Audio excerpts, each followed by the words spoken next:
My name is Linda, and I'm 28 years old. Christmas has always been my favorite time of year, filled with warm memories of family gatherings, laughter echoing through our old farmhouse, and the smell of my mom's famous apple pie filling every corner. But last Christmas, everything changed in a way I never saw coming. What started as a hopeful family reunion turned into the most devastating moment of my life when my own mother stood up at our dinner table and said words that shattered my heart into a million pieces. Before we dive into this story, I'd love to know where you're watching from. Drop your location in the comments below, and don't forget to hit that like button and subscribe for more real-life stories that'll make you think twice about family dynamics. Trust me, what happened next will show you how one moment of truth can change everything forever. Growing up in Millbrook, Ohio, I always thought I had the perfect family. We were the kind of people who went to church on Sundays, had barbecues in the backyard, and took family photos every Christmas morning. My dad, Frank, worked at the local manufacturing plant for over 30 years, and my mom, Eleanor, stayed home to raise my younger brother, Dennis, and me. Dennis, who's 25 now, was always the golden child. Star athlete in high school, full scholarship to Ohio State, and now he's working as an engineer at a respected firm in Columbus. Me. Well, my path wasn't quite so straightforward. I married my college sweetheart, Mark, right after graduation, thinking we'd build this beautiful life together. For 6 years, I tried to be the perfect wife. I worked as a marketing coordinator at a small advertising firm, kept our apartment spotless, and planned elaborate dinner parties for Mark's coworkers. But behind closed doors, our marriage was falling apart. Mark had become distant, spending more time at work and less time talking to me. When I'd try to discuss our future, having kids, buying a house, he'd brush me off with promises that we'd talk later. Later never came. Then 8 months ago, I discovered text messages on his phone that revealed he'd been having an emotional affair with his coworker Sarah for over a year. When I confronted him, instead of remorse, I got anger. He blamed me for being too needy, too demanding, for not understanding the pressure he was under at work. I suggested marriage counseling, but Mark refused. He said I was being dramatic, that it wasn't even a real affair since nothing physical had happened. But I knew better. Those late-night conversations, the secret meetings for coffee, the way he lit up when she texted it, was all the intimacy that had disappeared from our marriage, redirected to someone else. So I made the hardest decision of my life. I filed for divorce. The process was brutal. Mark fought me on everything from dividing our small savings account to who got the coffee maker we'd received as a wedding gift. By the time it was finalized, I was emotionally drained and financially struggling. I couldn't afford our apartment on my salary alone, so I made the difficult decision to move back to Millbrook temporarily while I got back on my feet. I found a small one-bedroom apartment above Henderson's Bakery on Main Street. It wasn't much, just 400 square feet of space that smelled perpetually of fresh bread and coffee, but it was mine. Mrs. Henderson, the 70-year-old owner, gave me a break on rent in exchange for helping with her books a few hours each week. It was humble, but it was honest work, and I was proud that I was surviving on my own. My family's reaction to my divorce was complicated. My parents had loved Mark, or at least the idea of him. He was charming, successful, and he fit their vision of what a good husband should be. When I told them about the divorce, there was no, "Are you okay?" or "What can we do to help?" Instead, there were questions about what I'd done wrong, suggestions that maybe I should have tried harder, hints that perhaps I was being too sensitive about the whole situation. Dennis had recently gotten engaged to Patricia, a brilliant woman finishing her residency to become a pediatrician. She came from a prominent family. Her father was a respected surgeon, and her mother was involved in all the right charitable organizations. Patricia was everything I wasn't, everything my family wished I could be. She was successful, composed, and most importantly, she was making Dennis look good. As Christmas approached, I found myself desperately hoping that the holiday would bring us closer together. Maybe being surrounded by family traditions and childhood memories would remind everyone that I was still the same Linda they'd loved before my life got complicated. I spent money I couldn't really afford on thoughtful gifts for everyone. For my dad, I found a vintage tool set at an antique shop that reminded me of the one his father had used. For my mom, I bought a beautiful hand-painted ornament from a local artist. For Dennis and Patricia, I chose an elegant picture frame, hoping they'd use it for their engagement photos. I even had exciting news to share. After months of interviews, I'd been offered a position as senior marketing coordinator at a growing firm in nearby Dayton. It meant a significant salary increase and the opportunity to move into a larger apartment. I thought surely this good news would help show my family that I was getting my life back on track, that the divorce hadn't defeated me. The week before Christmas, my mom called to finalize the dinner plans. She mentioned that she'd also invited my dad's sister Geraldine and her husband Roger along with their son Craig.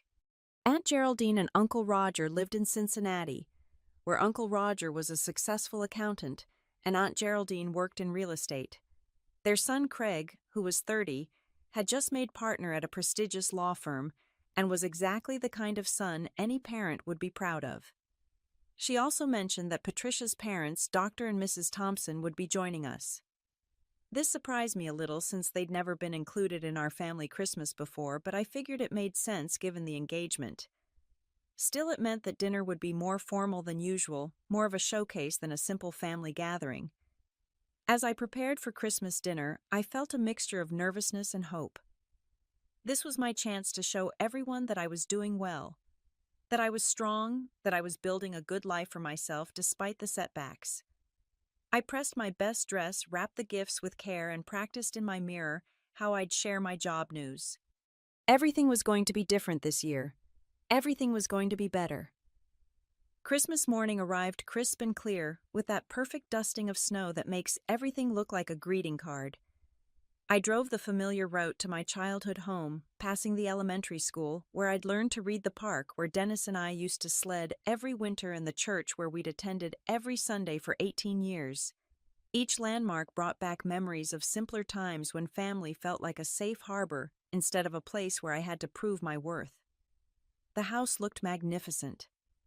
Mom had outdone herself with the decorations this year. Garland wrapped around every pillar on the front porch. Twinkling lights outlined the roofline, and a massive wreath hung on the red front door. Through the windows, I could see the Christmas tree in the living room, decorated with the same ornaments we'd collected over the years, each one holding a memory. I took a deep breath, gathered my gifts from the back seat, and walked up the front steps. Before I could even knock, the door swung open, and there was Dennis looking polished and confident in his navy sweater and khakis. Behind him stood Patricia, absolutely stunning in a cream-colored dress that probably cost more than my monthly rent. Her dark hair was styled in perfect waves, and she wore subtle pearl earrings that caught the light beautifully. "Linda, you made it," Dennis said, pulling me into a hug that felt genuine but brief. "Patricia, you remember my sister Linda?" "Of course, so good to see you again," Patricia said with a smile that was warm but somehow didn't quite reach her eyes. "I love your dress. That color is so pretty on you." The compliment felt backhanded somehow, though I couldn't put my finger on why. Maybe it was the slight emphasis on the word that, as if she was surprised anything could look good on me. I pushed the thought away, determined to stay positive. Inside the house buzzed with activity. The dining room table had been expanded with all the extra leaves and covered with Mom's best china. The set that only came out for special occasions. Crystal glasses sparkled under the chandelier, and the good silverware was laid out with military precision. This wasn't just Christmas dinner, this was a production. In the kitchen, Mom was orchestrating the meal like a conductor leading a symphony. She looked beautiful in her forest green dress, her graying hair styled in elegant waves. When she saw me, her face lit up with what seemed like genuine pleasure. "Linda, sweetheart, you look wonderful," she said, kissing my cheek, while somehow managing not to disturb her lipstick. "How was the drive? I was worried about the roads with all this snow." "It was fine, Mom. The roads are actually pretty clear. This all looks incredible. You've really outdone yourself." "Well, with the Thompsons coming, I wanted everything to be special. Dr. Thompson is such a distinguished man, and Mrs. Thompson is involved with the hospital auxiliary. I want them to feel welcome in our home. There it was, that subtle indication that this dinner was really about impressing Patricia's parents, not about celebrating Christmas with family.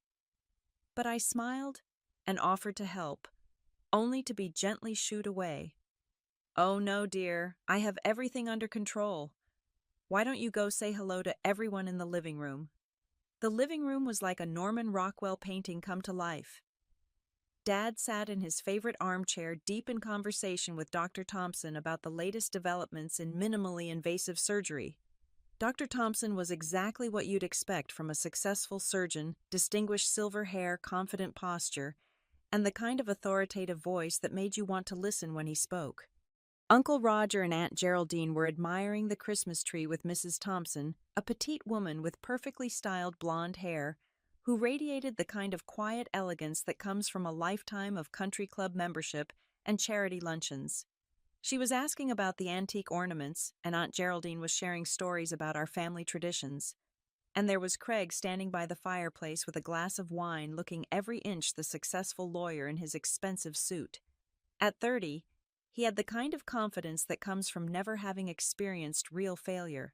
His handshake was firm, his smile practiced, and his questions about my life felt more like a deposition than casual conversation. "So, Linda, I heard you're living back in Millbrook now. How are you finding small-town life after being in the city?" "It's actually really nice," I said, trying to sound upbeat. "There's something comforting about being back where I grew up, and the pace is a little slower, which I'm appreciating right now." "I'm sure," he said with a knowing nod. "Sometimes we all need to take a step back and regroup. I imagine it's been a challenging year for you." The way he said challenging made it sound like a character flaw rather than a life circumstance. But before I could respond, Dennis appeared with Patricia, practically glowing as they announced they had something to share. "We've set a date for the wedding," Patricia said, extending her left hand to show off her engagement ring. It was stunning, a classic solitaire that caught the light beautifully. "June 15th, and we're planning to have the ceremony in Tuscany. Patricia's family has connections there, and we found this incredible villa that overlooks the countryside." The room erupted in congratulations and excited questions. Dr. Thompson beamed with pride as he described the venue. Mrs. Thompson pulled out her phone to show photos of the location, and my parents looked absolutely thrilled to be connected to such an elaborate celebration. "A destination wedding in Italy," Mom said, clasping her hands together. "How romantic, and how exciting for all of us to travel there together." I felt a little pang at the assumption that all of us would be able to afford such a trip, but I smiled and added my congratulations to the chorus. This was Dennis and Patricia's moment, and I genuinely wanted them to be happy. As the conversation continued, I found myself becoming quieter and quieter. Every topic seemed to highlight someone else's success or good fortune. Craig was buying a house in an upscale neighborhood in Cincinnati. Dr. Thompson had just been named department head at the hospital. Mrs. Thompson was chairing a fundraising gala that had already raised over $50,000 for children's cancer research. When there was finally a lull in the conversation, I took a deep breath and decided to share my news. "Actually, I have some exciting news too," I said, trying to match the enthusiasm in the room. "I've been offered a new position as senior marketing coordinator at a company in Dayton. It's a significant step up both in responsibility and salary." The response was polite but lukewarm. A few "that's nice" comments, a couple of nods, but nothing like the excitement that had greeted Dennis and Patricia's wedding announcement. The conversation quickly moved on to other topics, and I realized that my achievement didn't measure up to the standards of success being celebrated in this room.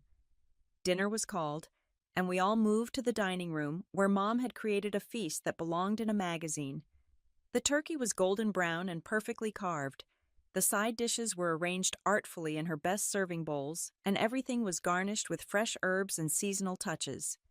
It should have been a moment of family togetherness and gratitude, but instead, I felt like I was attending a performance where I hadn't been given the script. As we settled around the expanded dining table, I found myself seated between Aunt Geraldine and Mrs. Thompson, directly across from Craig and Patricia. Dennis sat at one end of the table next to Dad, while Mom took her place at the other end, perfectly positioned to orchestrate both the meal service and the conversation. The dinner conversation flowed like a carefully choreographed dance. Craig regaled us with stories from his law firm describing high-profile cases he couldn't name but could hint at impressively. His latest victory involved defending a major corporation against what he described as frivolous environmental claims, and Uncle Roger nodded approvingly at his son's success in protecting business interests. "The key is understanding that business drives the economy," Craig explained, cutting into his turkey with precise movements. "When you protect responsible corporations from excessive litigation, you're really protecting jobs and innovation." Dr. Thompson jumped in with his own perspective on frivolous lawsuits in the medical field, and soon the two professional men were engaged in the kind of serious discussion that made everyone else at the table feel like observers rather than participants. Dennis and Patricia seamlessly transitioned the conversation to their wedding planning, with Patricia describing the dress shopping experience she'd had in Chicago with her mother and future mother-in-law. Mrs. Thompson's eyes sparkled as she recounted the day, making it sound like a scene from a romantic movie. "We went to this boutique that specializes in designer gowns," Mrs. Thompson said, her voice filled with the kind of pride that comes from being able to afford the best. Patricia looked absolutely stunning in everything she tried on, but when she put on this one particular dress, we all just knew. Even the saleswoman started crying. "It sounds magical," Mom said, and I could hear the wistfulness in her voice. She'd never had the experience of shopping for a wedding dress with me. My wedding had been planned quickly and on a budget, with a dress from a department store and a small ceremony in the church fellowship hall. "We're also planning the most wonderful honeymoon," Patricia continued. 2 weeks in Greece Island, hopping through the Cyclades. Dennis found this incredible itinerary that includes private yacht charters between some of the islands. The conversation painted a picture of a life I couldn't even imagine affording. Private yacht charters, designer wedding dresses, destination weddings in Italian villas. These weren't just different choices. They were different worlds, and I was increasingly aware that I didn't belong in this one. When Aunt Geraldine asked about my work, I tried again to share my excitement about the new job opportunity. "The company is really innovative," I explained. "They're doing some cutting-edge work in digital marketing, and they've been growing rapidly. The position would give me a chance to manage my own accounts and really develop my skills in a way I haven't been able to before." "That sounds nice, dear," Aunt Geraldine said, with the kind of polite interest you'd show for a child's art project. "Digital marketing, that's all very modern, isn't it? I can't keep up with all these computer things myself." Uncle Roger jumped in with what he probably thought was helpful advice. "The key is finding stability, Linda. These new companies, they can be here today and gone tomorrow. You want to look for established businesses with solid foundations. That's how you build a real career." "Roger's absolutely right," Dr. Thompson added. "In medicine, we always emphasize the importance of proven methods over experimental approaches. Sometimes the newest isn't necessarily the best." I felt my enthusiasm deflating like a punctured balloon. What had seemed like an exciting opportunity was being dismissed as risky and potentially foolish. I tried to explain that the company had been in business for 5 years and had an impressive client list, but the conversation had already moved on. Craig was describing his recent house hunting experience, and suddenly everyone was fascinated again. He'd found a beautiful colonial in an exclusive neighborhood, complete with a 3-car garage and a swimming pool. The price tag he mentioned casually was more than I'd ever hoped to make in 3 years. "The important thing," Craig said, "is getting into the right neighborhood. Property values, school districts, the kind of neighbors you want your future children to grow up around. You can't put a price on those things." "Absolutely," Mom agreed enthusiastically. "Environment is so important, especially when you're thinking about raising a family. You want to be around people who share your values, who are working toward the same goals." The implication hung in the air like smoke. The right kind of people, the right kind of neighborhood, the right kind of goals. By contrast, my apartment above a bakery in small-town Millbrook was clearly the wrong kind of everything. Dennis, perhaps sensing the tension, tried to bring me into the conversation. Linda's always been good with people, he said. She has this natural ability to connect with clients and understand what they need. That's probably why she's been successful in marketing. But even his attempt to include me felt patronizing somehow. It was the kind of compliment you'd give someone whose real achievements were too small to mention a participation trophy in conversational form. As the meal progressed, I noticed the way conversations would naturally flow around me rather than through me. When I'd start to contribute to a discussion, there would be polite attention for a moment. Then someone would smoothly redirect to a different topic or a different person. It wasn't obvious enough to call out, but it was consistent enough to be intentional.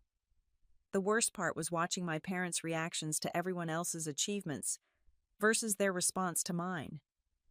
When Craig talked about his house, Dad asked detailed questions about the neighborhood and the investment potential. When Patricia mentioned her residency, Mom wanted to know all about her specialty and her future practice plans. But when I tried to share details about my new job opportunity, their responses were perfunctory, almost distracted. I began to realize that this wasn't just a family dinner. It was an evaluation, and I was failing to meet the standards being set by everyone else at the table.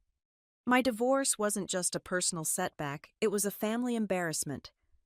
My temporary living situation wasn't just a practical solution, it was evidence of failure. My job prospects weren't exciting opportunities. They were desperate attempts to salvage a disappointing life. The Christmas dinner I'd hoped would be a celebration of family togetherness was turning into a showcase of everything I wasn't, everything I hadn't achieved, everything I couldn't afford. And the worst part was that I could see my parents' disappointment growing with each comparison, each subtle reminder of how far short I fell of their expectations. As dessert was being served, Mom's famous apple pie alongside Patricia's contribution of some elaborate French pastries from a high-end bakery in Columbus, the conversation took a turn that made my stomach clench with dread. Dr. Thompson, perhaps feeling the effects of the wine, became more philosophical about life choices and personal responsibility. "You know," he said, cutting into his slice of pie with the precision of a surgeon, "I've always believed that by the time you reach your late 20s, you should have a clear sense of direction. Life is about making good decisions consistently, not just hoping things will work out." Mrs. Thompson nodded in agreement. "We've always taught Patricia that choices have consequences. When you commit to something, whether it's a career path, a relationship, or a lifestyle, you have to see it through. Giving up when things get difficult isn't really an option." I felt the comment like a physical blow. While they weren't looking directly at me, the timing and content made it clear that my divorce was being discussed, even if indirectly. I took a sip of wine, hoping it would calm my nerves, but my hands were already shaking slightly. Craig, emboldened by the direction of the conversation, decided to share his own wisdom about commitment and perseverance. "In law, we see a lot of people who want easy solutions to complex problems," he said, his tone taking on the authoritative quality he probably used in courtrooms. "But the reality is that most problems in life can be solved if you're willing to work hard enough and make the necessary sacrifices. It's about personal accountability." Uncle Roger raised his glass in agreement.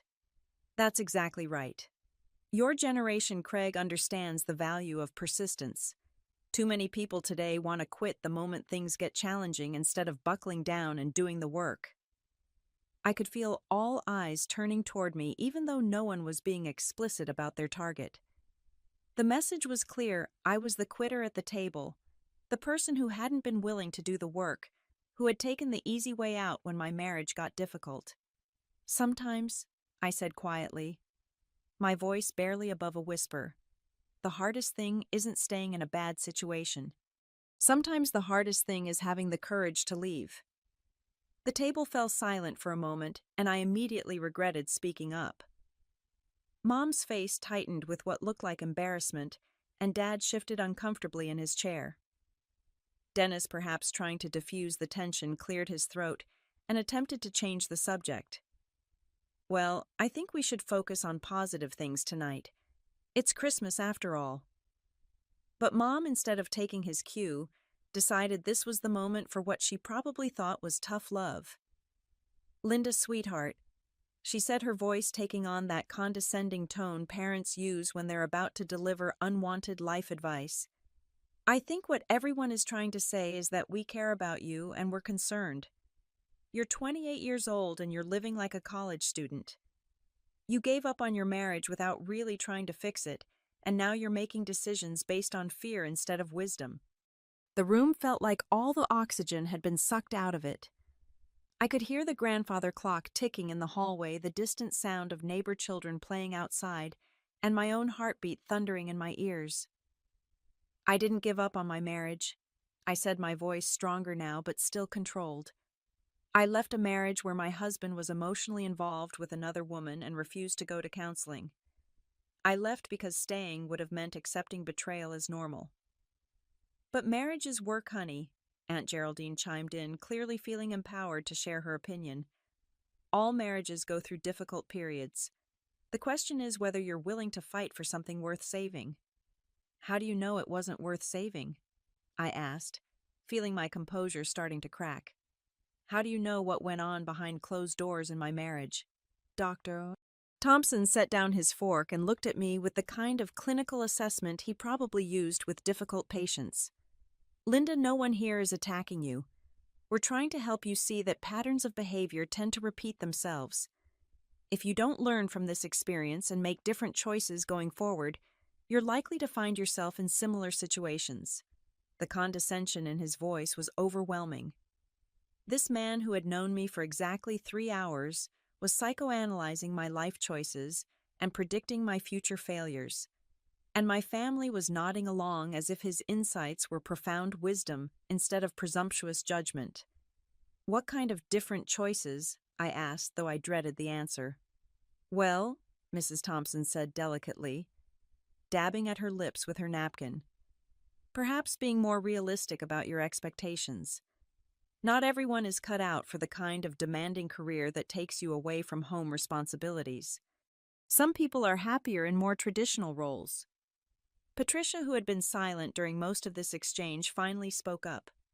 "I think what everyone means is that balance is important. I'm pursuing my medical career, but I also understand that family comes first. When Dennis and I get married, I'll make sure my career choices support our relationship goals, not compete with them."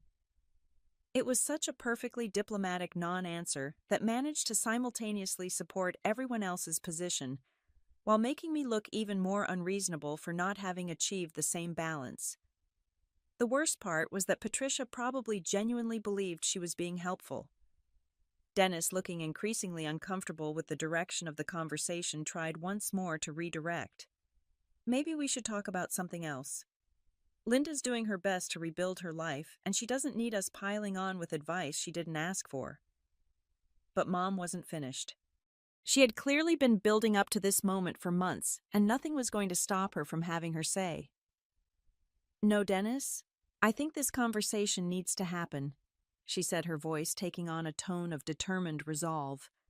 "We've all been walking on eggshells around Linda for months, pretending that everything is fine when it's not. Sometimes people need to hear the truth, even when it's uncomfortable." I felt like I was watching a car accident in slow motion, helpless to stop what was about to happen but unable to look away. The worst part was that part of me had always known this moment was coming. The polite tolerance, the subtle disappointment, the careful way my family had been treating me since the divorce, it had all been building to this. "What truth is that, Mom?" I asked, though I wasn't sure I really wanted to know the answer. She looked around the table, gathering support from the assembled guests, and I saw several small nods of encouragement. Then she stood up, straightened her shoulders, and delivered the words that would change everything between us forever. Mom stood at the head of the table like a judge preparing to deliver a verdict. The candlelight flickered across her face, casting shadows that made her expression look harder than I'd ever seen it. The room was completely silent except for the soft ticking of the grandfather clock and the distant sound of Christmas music playing somewhere in the neighborhood. "Well, Linda," she began, her voice carrying the kind of forced calm that comes before an explosion, Since you insist on challenging everyone and making excuses for your situation, I think it's time someone was completely honest with you. I felt my blood turn to ice water. Some part of me wanted to stand up and leave right then to grab my coat and walk out before whatever was coming could destroy what was left of our family relationship. But I was frozen in place, trapped by years of conditioning that told me to sit still and take whatever my family decided to dish out. Mom looked around the table at each guest, as if seeking their permission for what she was about to do. Dr. and Mrs. Thompson sat perfectly still, their faces carefully neutral, but their eyes bright with the kind of interest people have when they're about to witness something dramatic. Craig leaned back slightly in his chair, his expression one of professional curiosity, as if he was observing a fascinating case study. Uncle Roger and Aunt Geraldine exchanged a meaningful look that suggested they'd been waiting for this moment. The truth is, Mom continued, her voice growing stronger and more confident with each word, "We're ashamed of you." The words hit me like a physical blow. I actually felt my body recoil as if she'd slapped me across the face. The room seemed to tilt slightly and I gripped the edge of the table to steady myself. "We've tried to be supportive," she went on, seemingly unaware of or unconcerned by the devastation she was causing. "We've tried to be understanding about your choices and your struggles. But enough is enough. You're 28 years old, Linda. You should be settled by now, building something meaningful with your life, instead of bouncing from one crisis to another like some kind of teenager." She gestured broadly as if presenting evidence to a jury. "Look around this table. Look at what everyone else has accomplished. Craig is a successful attorney who owns his own home and contributes meaningfully to his community. Patricia is finishing her medical residency and will soon be saving children's lives. Dennis has built a stable career and is planning a beautiful future with a woman who shares his values and ambitions." Each comparison felt like another knife being twisted in my chest. But she wasn't finished. "And then there's you," she said, her voice taking on a tone of disappointed resignation. "Living in a tiny apartment above a bakery like some kind of college dropout. Working at jobs that barely pay enough to cover your basic expenses. Divorced because you couldn't be bothered to work on your marriage when it got difficult." The silence in the room was deafening. I could hear my own breathing, shallow and rapid, and the thundering of my heartbeat in my ears. I looked around the table, desperately hoping to see some sign of support, some indication that someone thought this was too far, too cruel. But what I saw was worse than active hostility. I saw nods of agreement. I saw faces that suggested this was difficult but necessary medicine. I saw people who thought my mother was finally saying what needed to be said. Dad cleared his throat softly, and for a moment, I hoped he was going to intervene to defend me, to remind everyone that I was his daughter and deserved better treatment than this. Instead, he said quietly, "Your mother's right, Linda. We've been worried about you for a long time, and we don't know how else to get through to you." Dennis looked deeply uncomfortable, his face flushed with embarrassment, but he remained silent. Patricia reached over and squeezed his hand supportively, her expression one of sympathetic concern, as if she felt sorry for him, having to witness his sister's public humiliation. "A failed marriage," Mom continued, clearly feeling emboldened by the support she was receiving. "Living like a teenager. No real career prospects at 28. Do you understand how embarrassing this is for us? Do you have any idea what people say when they ask about our children? I can brag about Dennis and his accomplishments, his beautiful fiancée, his promising future. But what am I supposed to say about you?" She paused, letting the question hang in the air like a toxic cloud. "Maybe if you heard it from all of us," she said, gesturing around the table, "you'd finally understand that the problem isn't everyone else. The problem is you. Your choices, your attitude, your unwillingness to take responsibility for your own life." That's when Dennis laughed. It started as a nervous chuckle, the kind of sound people make when they're uncomfortable and don't know how else to respond. But then it grew louder, more confident, as if he'd decided that joining in was easier than standing up for me. "Maybe Mom's right," he said, his voice carrying a note of cruel amusement. Maybe you need to hear this from people who care about you before you'll actually listen. His laughter was like gasoline on a fire. Suddenly, Craig was chuckling too, shaking his head, as if my situation was somehow amusing rather than tragic. Even Uncle Roger let out a small laugh, the kind that suggested he found my comeuppance long overdue. The sound of their laughter mixed with my mother's continued lecture created a surreal nightmare that felt like something out of a horror movie. These people who were supposed to love me, who were supposed to support me, were literally laughing at my pain. "Look at her face," Mom said, as if I wasn't sitting right there, as if I couldn't hear every word. "That's the look of someone who finally understands what everyone else has been thinking but was too polite to say." The complete cruelty of the moment was overwhelming. This wasn't tough love or concerned intervention. This was public humiliation performed for an audience designed to break me down completely. And the worst part was that it was working. I could feel my sense of self already fragile from the divorce and the struggles of the past year crumbling under the weight of their collective judgment. I looked around the table one more time, searching desperately for even one face that showed sympathy, one person who thought this had gone too far. But what I saw was a room full of people who had decided that I deserved this treatment, that I had brought this shame and humiliation on myself through my failures and poor choices. That's when something inside me shifted. The devastation was still there. The heartbreak was still overwhelming. But underneath it all, I felt something else beginning to build.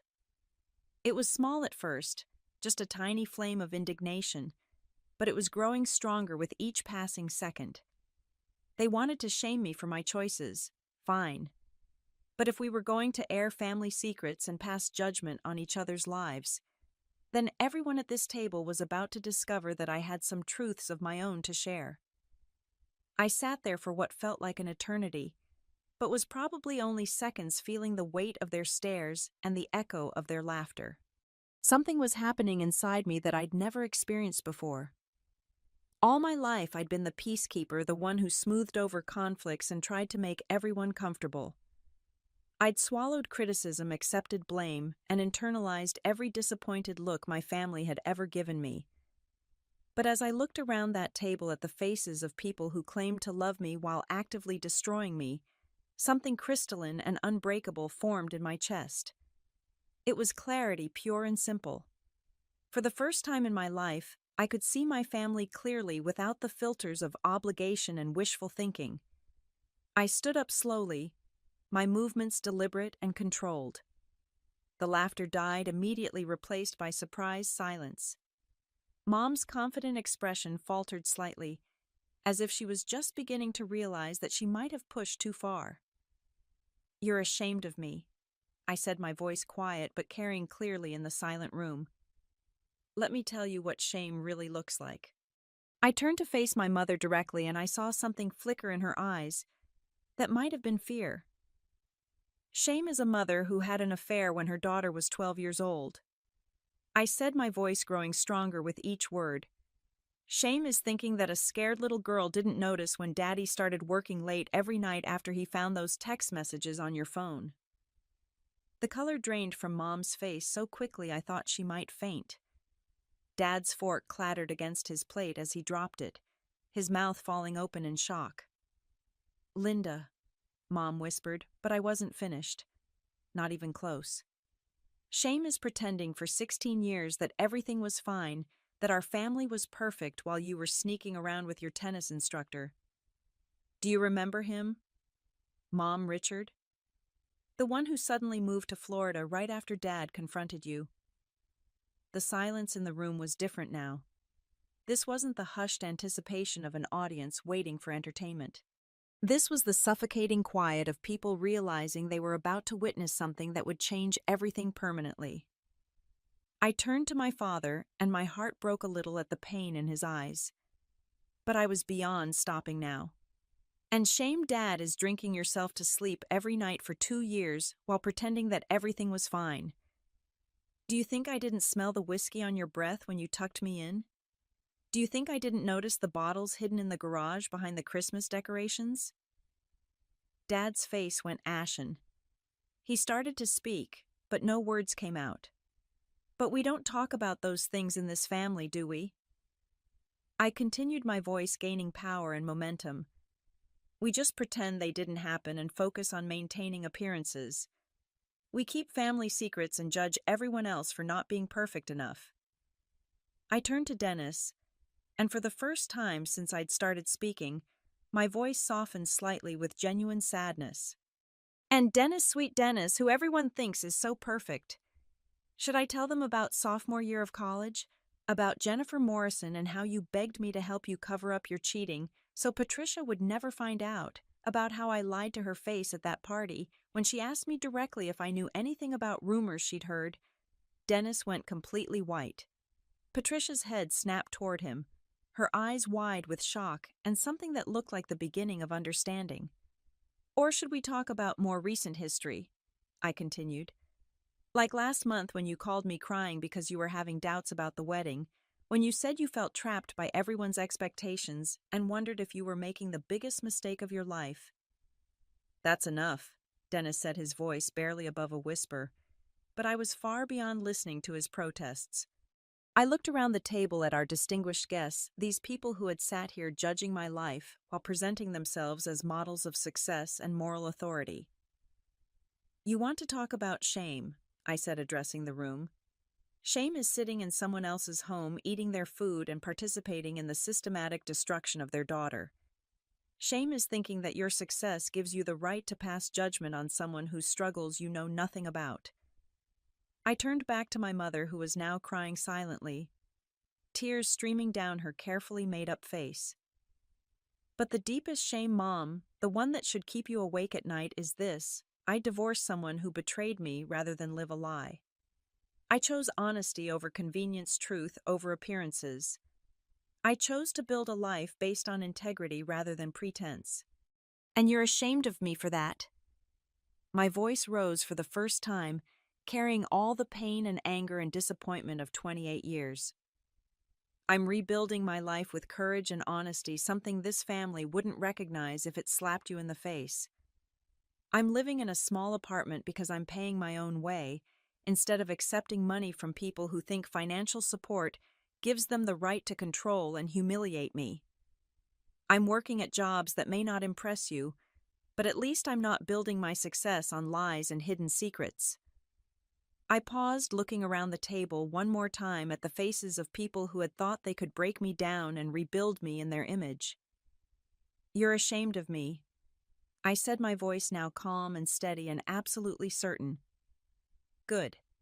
I'm proud to disappoint people who think that maintaining appearances is more important than maintaining integrity. I'm proud to be the family failure in a family that defines success as the ability to hide your dysfunction behind expensive clothes and impressive job titles. The silence that followed was complete and devastating. Mom's quiet crying was the only sound in the room, punctuated by the occasional sniffle from someone else who was finally processing the weight of what had just happened. If being honest about my struggles and choosing integrity over convenience makes you ashamed of me, I said, gathering my purse and coat from the chair behind me, then I'm proud to be everything you're ashamed of. The aftermath was immediate and chaotic. Mom's quiet crying exploded into full sobs, the kind of bone-deep weeping that comes when someone realizes they've destroyed something precious and irreplaceable. She clutched the edge of the table as if it was the only thing keeping her upright, her carefully styled hair falling forward to hide her face. "Linda, please," she gasped between sobs. "I didn't mean, I never wanted—" But her words were lost in the general chaos that had erupted around the table.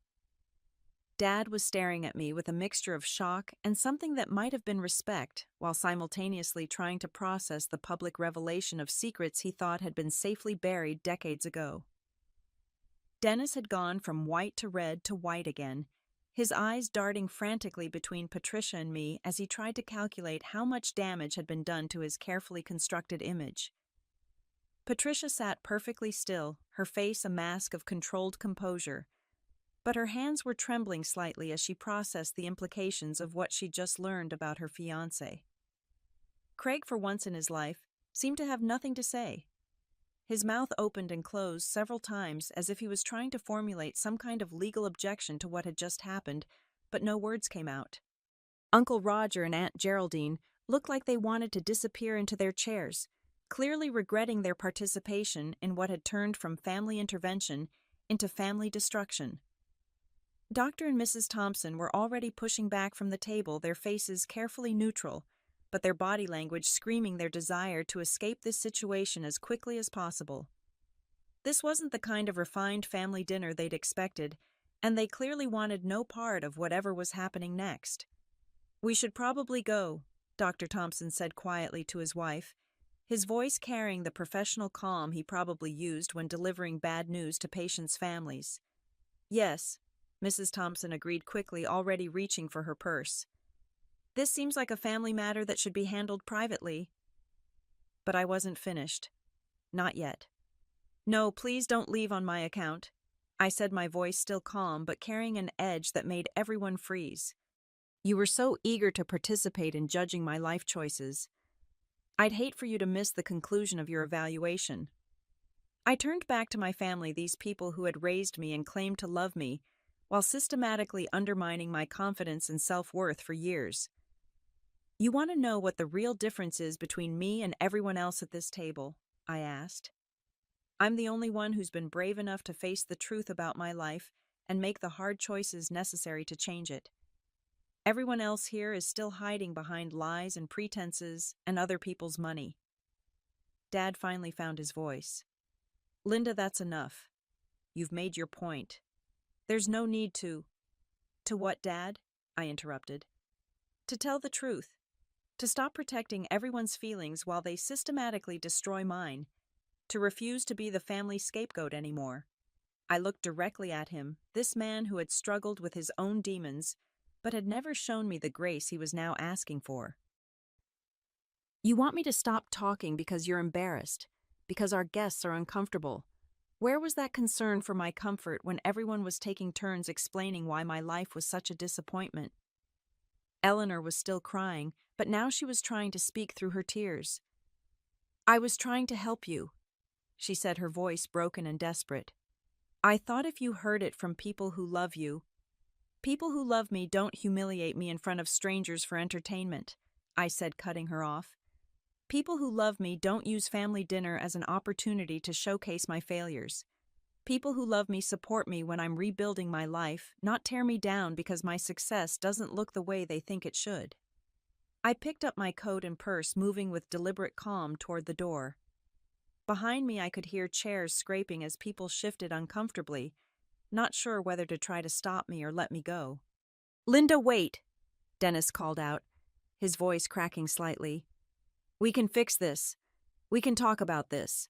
I turned back to look at my little brother, this person I'd protected and covered for and lied for throughout our entire lives, who had just participated in my public humiliation because it was easier than standing up for me.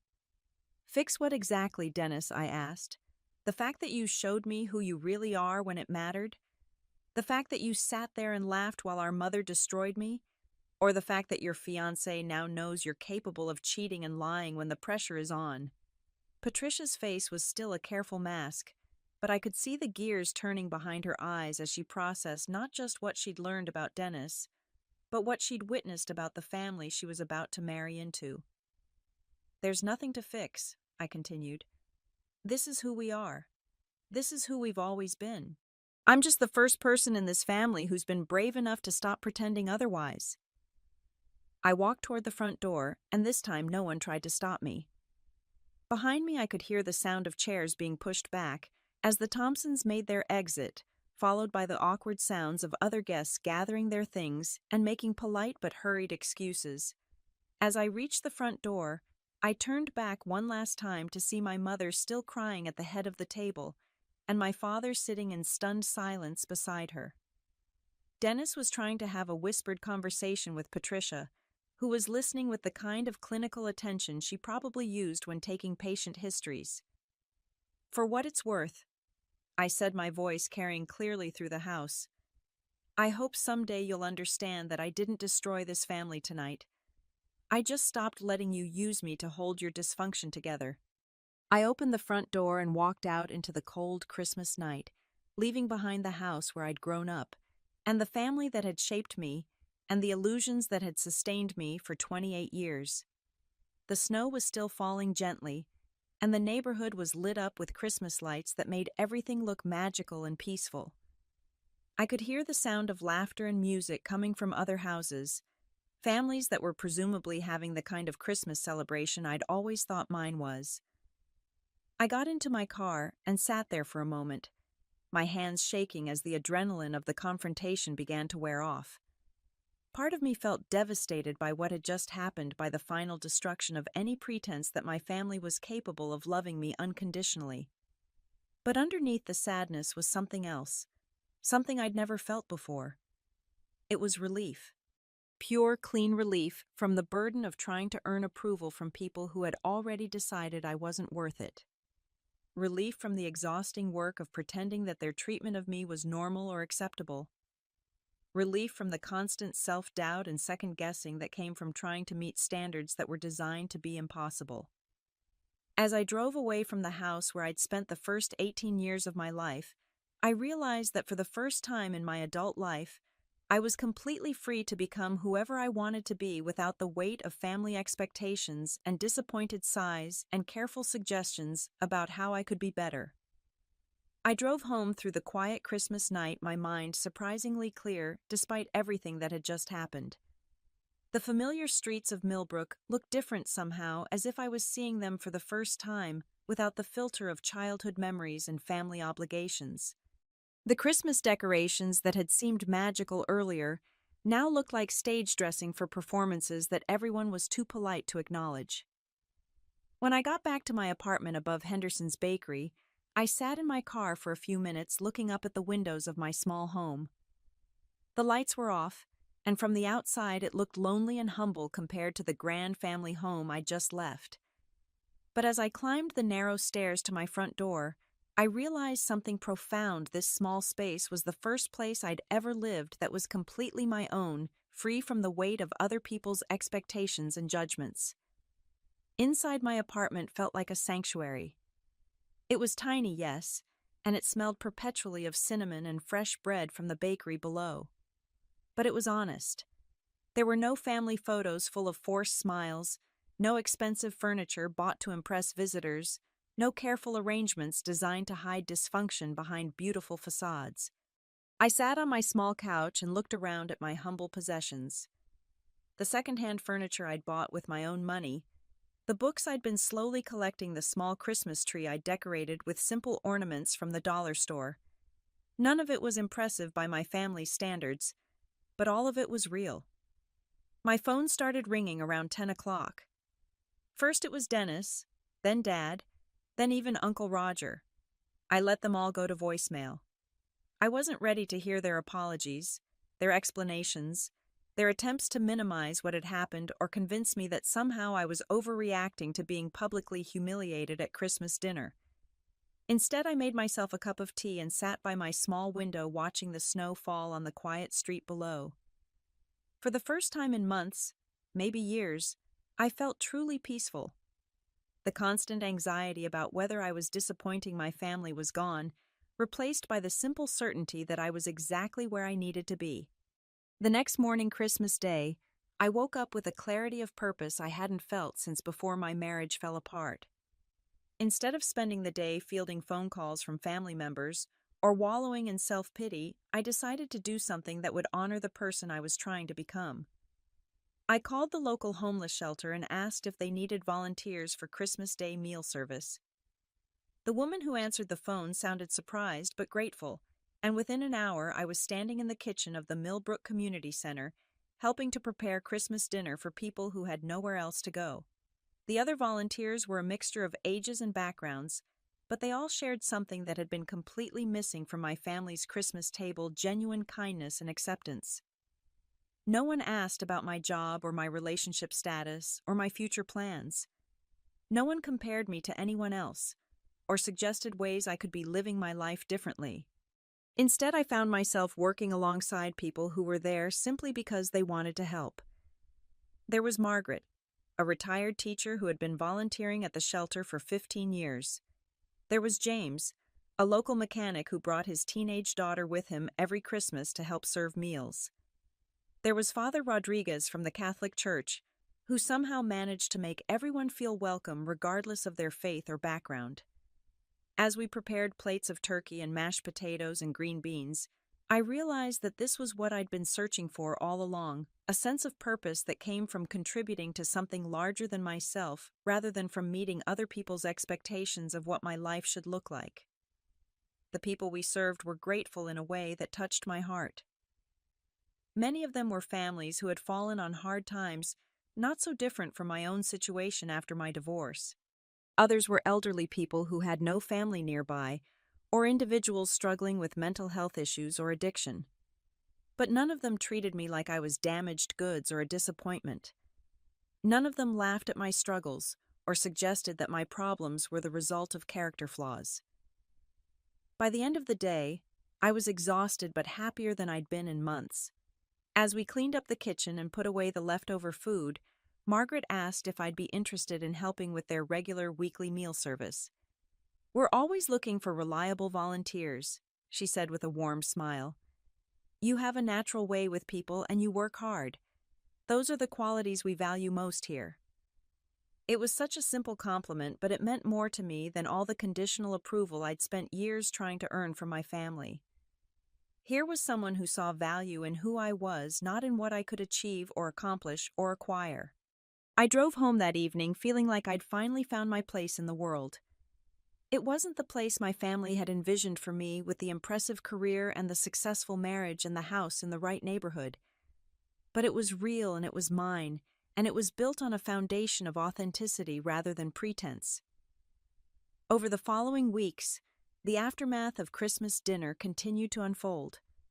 Dennis called several times eventually, leaving a voicemail that surprised me with its sincerity. He apologized for his behavior and admitted that he'd been struggling with doubts about his engagement and his life choices, but had been too afraid to be honest about his feelings. Patricia, according to Dennis, had postponed their wedding indefinitely, while she processed what she'd learned about him and his family. The fairy tale romance that had looked so perfect from the outside was apparently much more complicated when examined honestly. Dad sent a letter written in his careful handwriting, acknowledging his drinking problem from years ago, and apologizing for never addressing how it had affected me. He didn't make excuses or try to minimize his behavior, which meant more to me than any grand gesture could have. Mom's response was more complicated. She called repeatedly, sometimes crying, sometimes angry, sometimes trying to convince me that she'd been acting out of love and concern. She seemed unable to understand that her intentions didn't matter when her actions had been so hurtful. As winter turned to spring, I found myself building a life that was completely different from anything I'd ever imagined, but somehow perfectly suited to who I was becoming. The new job in Dayton had worked out even better than I'd hoped. My supervisor appreciated my work ethic and creativity, and I was quickly given more responsibility and autonomy than I'd ever had before. More importantly, I was building relationships with people who valued authenticity over achievement. My volunteer work at the shelter had led to friendships with people from all walks of life, united by a shared commitment to helping others, rather than competing with each other. I started seeing a therapist, Dr. Sarah Chen, who helped me understand the dynamics that had shaped my family relationships and my own sense of self-worth. Through our sessions, I began to see how years of conditional love and constant criticism had taught me to doubt my own perceptions and accept treatment that no one should have to tolerate. Family dysfunction often creates a scapegoat, Dr. Chen explained during one of our sessions. One person becomes the repository for all the family's problems and shame, allowing everyone else to feel better about themselves by comparison. Breaking free from that role requires enormous courage because it means giving up the hope that you can somehow earn their approval by being perfect enough. The insight was both painful and liberating. It explained so much about my family's dynamics and helped me understand that their treatment of me had never really been about my failures or shortcomings. It had been about their need to have someone to blame for their own disappointments and unmet expectations. Spring also brought an unexpected development in my personal life. Through my volunteer work, I'd met Harold, a high school English teacher, who helped coordinate the shelter's literacy program.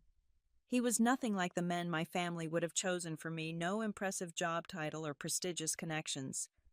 But he was kind and funny and genuinely interested in my thoughts and feelings, not just my potential to enhance his own image. Harold had been through his own struggles, including a difficult divorce from someone who had tried to change everything about him. Our relationship developed slowly, built on friendship and mutual respect, rather than passion and promises. We took long walks through the park discussing books and ideas and dreams that had nothing to do with impressing other people. "You're the most authentic person I've ever met," he told me one evening as we sat on a bench watching the sunset over the lake.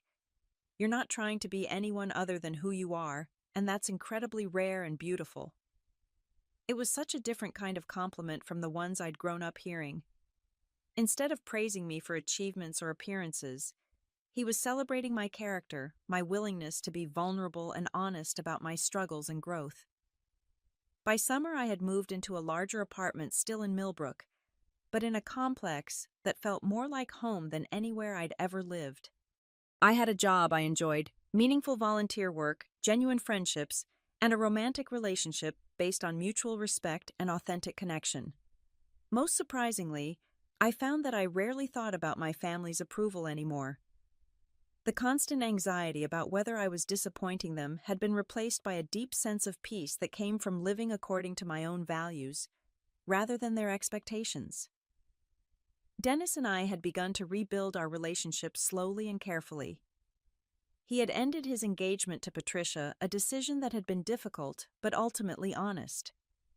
He was in therapy too, working on understanding his own role in our family's dysfunction and learning to make choices based on his own needs rather than external pressures.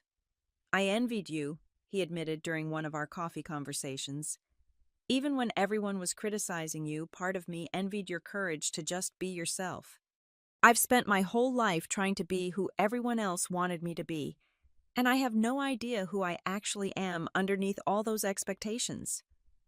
It was a conversation I never thought we'd have, and it gave me hope that our relationship could be rebuilt on a foundation of honesty rather than competition and comparison.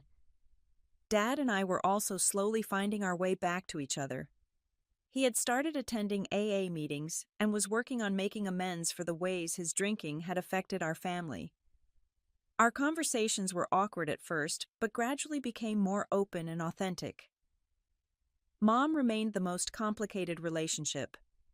She seemed unable to move past her need to be right about the Christmas dinner confrontation, alternating between apologies and justifications in a way that made real reconciliation impossible. I had learned to love her from a distance, protecting myself from her need to control and criticize while still honoring the positive aspects of our shared history. One year after that devastating Christmas dinner, I found myself reflecting on how completely my life had changed. I was no longer the anxious, people-pleasing woman who had desperately sought approval from people who were incapable of giving it unconditionally.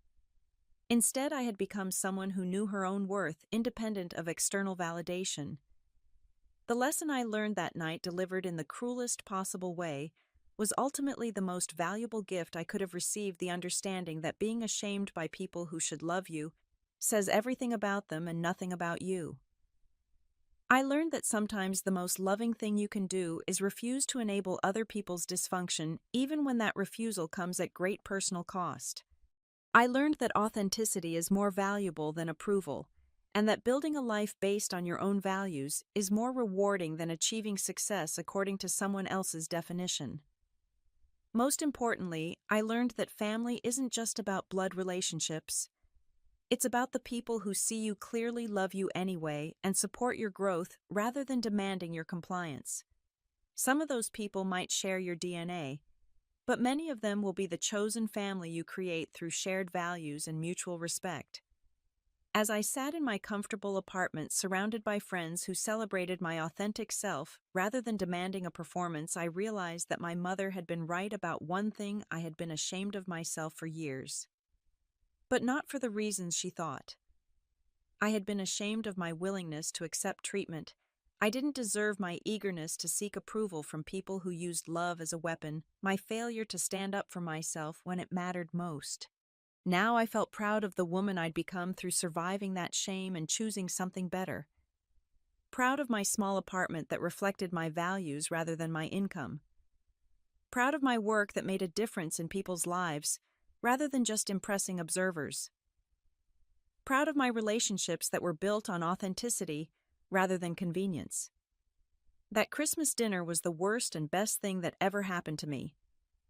It destroyed my illusions about unconditional family love, but it freed me to build something real and lasting in its place. Sometimes the people who hurt us the most give us the greatest gifts not through their intentions, but through their willingness to show us exactly who they are when the masks come off. I learned that being authentic in a world that rewards pretense is both the hardest and most rewarding choice you can make. And I learned that the people worth having in your life are the ones who love you not despite your struggles, but because of your courage in facing them honestly. Have you ever had a moment that completely changed how you see your family relationships? Drop a comment below and share your story. Sometimes the most painful experiences become our greatest teachers. If this story resonated with you, please hit that like button and subscribe for more real-life stories about finding strength in difficult situations. Share this video with someone who might need to hear that their worth isn't determined by other people's approval. Thank you for listening to my story, and remember that choosing yourself isn't selfish, it's necessary. Wishing you all the courage to live authentically and the wisdom to surround yourself with people who celebrate the real you.